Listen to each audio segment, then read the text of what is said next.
백혜영 갤러리에서 지난번에 백남준 전시를 했는데 굉장히 반응이 좋았는데 우리 백혜영 관장님이 1989년부터 백남준과 그 공공 미술을 하시면서 인연을 맺었고 또 여러 가지 그 좋은 이제 그런 추억을 가지고 계신데 이번 전시를 계기로 해서 우리 이제 백혜영 갤러리에서 백남준과 친구들이라는 이제 새로운 그런 어떤 탐구 또 전시 우리 이제 백남준을 더 외국에 많이 소개하는 그러한 이제 기획을 지금 하고 있습니다. 그래서 현재 제목을 이제 백남준에서 BTS까지 이렇게 잡아봤는데 저는 그 2004년부터 오마이뉴스에서 미술 취재하는 김영순 기자라고 합니다.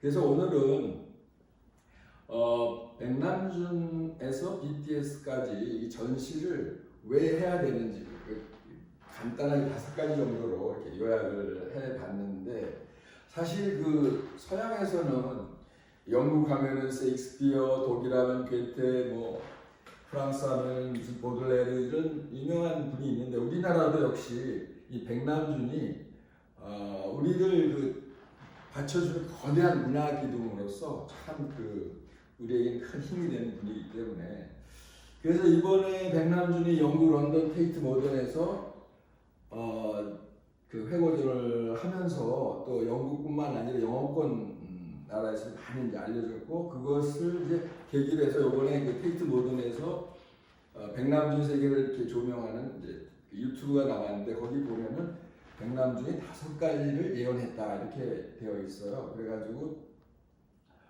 이제 첫 번째는 인터넷을 예언했고 그 다음에 비디오 아트를 예언했고 그 다음에 TV 정원을 통해서 환경 문제를 예언했고 그 다음 글로벌 미디어를 통해서 인간 우리 삶에서 돈보다 축제가 중요하다는 그런 것을 또 말씀했고 마지막으로 스마트폰까지 예언을 했는데 어떻게 보면 우리는 모두가 백남준의 그 은하계 속에 살고 있다. 그래서 이 분을 요번에 그 전시에서 주인공을 하고 또 그와 함께 지금 우리 시대에 젊은 그런 목소리를 내고 있는 BTS와 함께 한번 해보려고 합니다.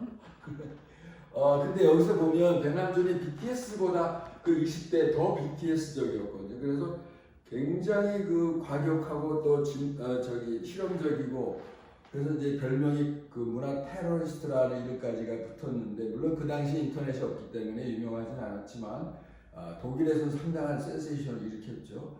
그래서 백남준은 그 예술과 역할을 미래를 사유하는 것이라고 했거든요. 그래서 이 앞으로 온 인류가 어떻게 하면 서로 평화롭게 공존할까를 생각하면서 소통을 원활하게 하기 위해서 1963년부터 그 이제 인터넷을 이제 그 아이디어를 냈죠. 그래서 이제 원래 테레비라는 게 그 테레비를 가지고 이제 전시를 했는데 테레비는 사실은 미래의 인터넷이었거든요.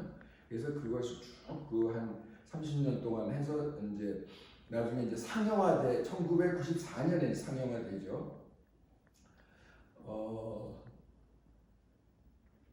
그래서 여기서 지금 이제 백남준이 없었으면은 BTS가 없었고 또 백남준이 없었으면 백남준 유튜브가 없고 이래서 두 분이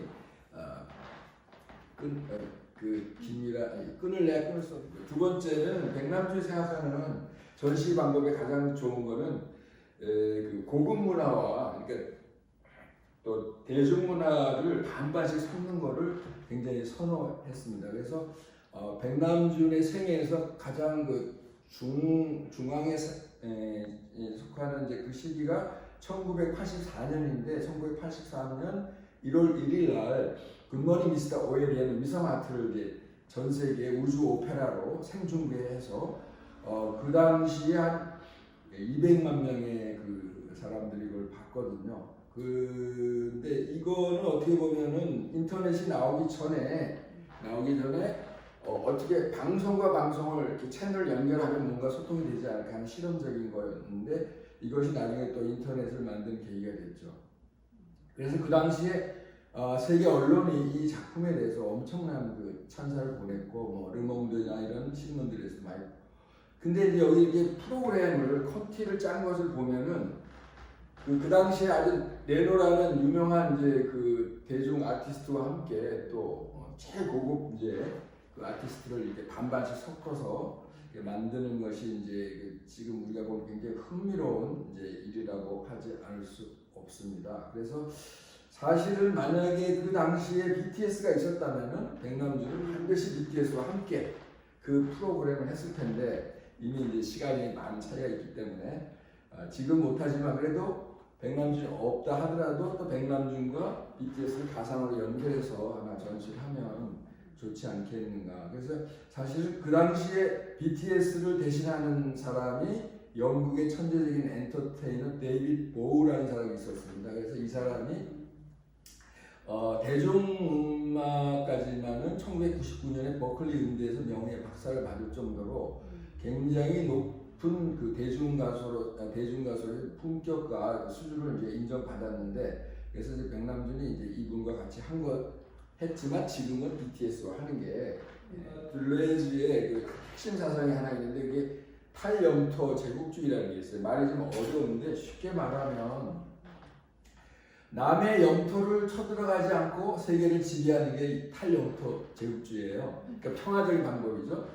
그러면 내가 한번 백남준에게 물어보고 싶어요. 그러면 어떻게 해야 탈영토 제국주의가 되느냐고 물어봤더니 텔레파시가 뭐라고 하냐면 백남준이 여러분 중에 어떤 분야, 아주 좁은 분야도 좋은데 그 분야에서 세계에서 제일 1인자가 되면은 그러면은 다른 나라 땅을 차지하지 않고도 세계를 지배하는.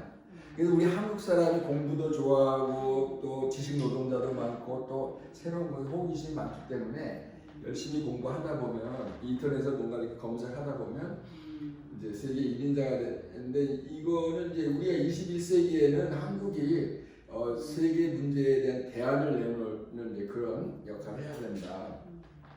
그러니까 이제 탈영토 시대라는 거는 영토의 크기가 중요한 게 아니고 그 세계에서 가장 수준 높은 정보와 그 지식을 가지고 그거를 인류에게 선물로 나눠주는 그런 걸 말하는 거거든요.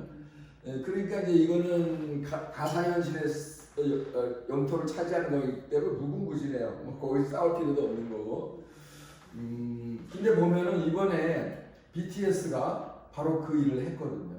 그러니까 BTS가 어떠냐면은 그 다른 나라 영토 침입하기도 하는 거고 아주 평화적으로 전 세계를 움직이고 있잖아요. 노래를 통해서, 바로 노래, 최고의 노래와 엔터테인먼트를 통해서. 그래서 그 세계의 평화와 상생의 세계, 상생의 공존, 그리고 원활한 소통, 또 삶에 대한 적극적인 그 참여, 이런 거를 이제 촉구했다. 그런 면에서 백남준과 BTS는 같이 전시를 하는 게 의미가 있다. 네 번째는 그 백남준도 상당히 한국 사람으로서 세계적으로 성공했어요. 그런데 참 우리를 즐겁게 하는 BTS가 성공을 했다는 거예요.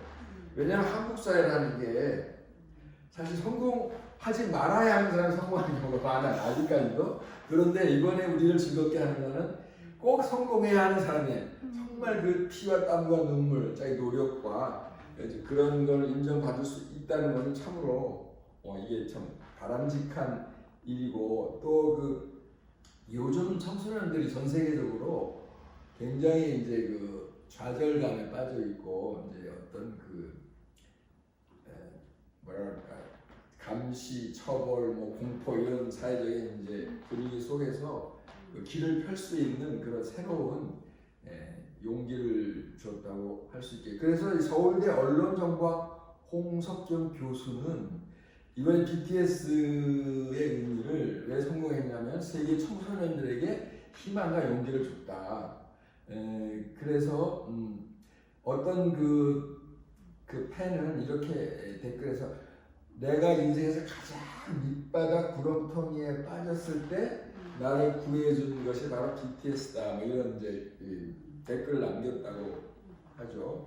그래서 이제 BTS가 이제 유엔 총회에서 당신 자신을 사랑하라 뭐 이랬는데 그 아주 굉장히 의미 있는 그 메시지를 보는데 사실 백남주는 우리에게 가장 그 강조하는 게 자신감을 가지라는 건데 백남주는 그 청년들에게 이런 말을 했어요. 강한 이빨론이라는 걸 강조한 적이 있어요. 그게 뭐냐면은 선진국에도 딴중을 걸 줄 알아야 된다. 그 사람들한테 주눅이 들어서는 안 되고 그리고 또 그 우리가 서양과 게임을 하다가 이기지 못하면 그 룰 자체를 바꿔버리면 된다. 이 정도로 자신감이 넘쳤고요.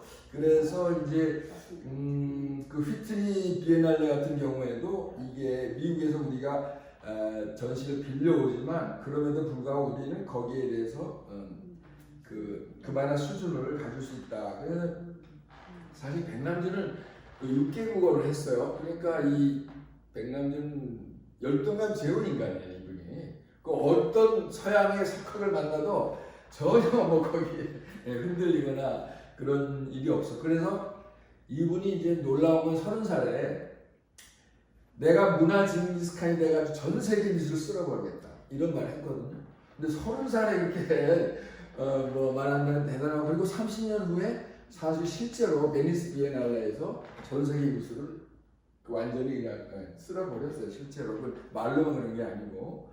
그래서 이렇게 볼 때 이 백남준과 BTS는 뭔가 통하는 부분이 강하고 지금 BTS는 세계 미디어다. 미디어라고 하는 것은 중간자라는 뜻이거든요.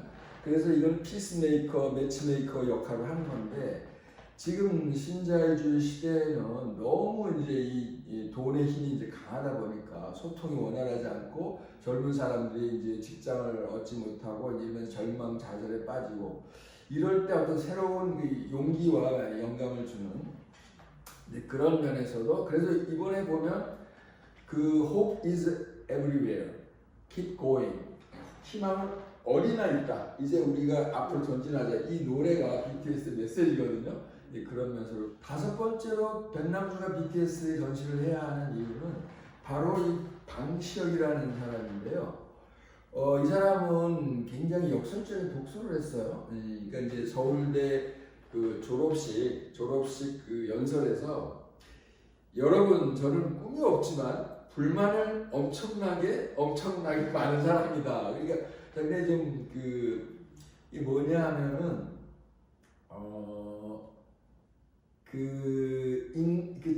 그 자기 분노로 풀면은 사회 파괴적일 수 있는데 이 사람은 그 어떤 사회적인 분노를 승화시켜서 그거를 그 아주 창조적인 에너지로 바꾸고 그 에너지를 통해서 보다 인간적이고 평등하고 행복한 사회를 만들려고 하는 음악을 통해서 아트를 대중예술을 통해서 그러한 강렬한 의지와 비전을 그런 역설적인 말로 이렇게 표현합니다. 그러니까 뭐냐 하면은 우리가 꿈이라는 말 자체가 너무 사실 오염이 된 거예요. 그러면 물론 나쁜 말은 아닌데 이제 이 방시혁 이 대표는 그런 말에 주눅이 들자 거기에 그 말을 실제로 제대로 이제 해석을 하고 실천한 사람이죠. 그래서 그리고 이제 또 이런 노래를 보면 메시지를 보면은 나만 그런 게 아니고 그리고 남을 꼭 이길 필요도 없다. 저도 괜찮고 잠시 멈춰도 괜찮다. 해가지고 젊은이들에게 잠깐 그 마음의 안정과 이런 주는. 그래서 이런 모든 것을 조합해 볼 때 이 백남준과 BTS를 하나의 전시로 묶어서 하는 것은 지금 우리 시대 비대면 이런 굉장히 그 어려운 시대에 하나의 좋은 전시가 되지 않을까 이렇게 생각합니다.